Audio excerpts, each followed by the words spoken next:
عندي مسألة أريد أذكرها للأخوة لأن صار لغط كثير فيها.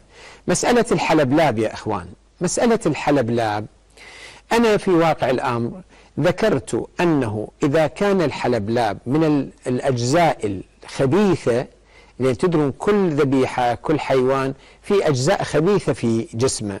مثلا الآن في ذبيحة الشاة أكو أشياء لا يجوز أكلها، مثلا خصيتين الشاة أو الفرج أو مثلا الطحال أو شيء من هذا القبيل اللي هي شنو؟ المرارة. هذه أشياء تسمى بعض الغدد الموجودة في جسم القصابين يعرفوها، هذه حرام أكلها.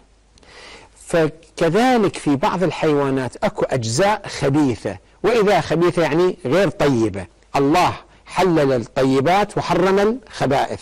إذا كان هذا من أجزاء الخبيث فيكون حرام.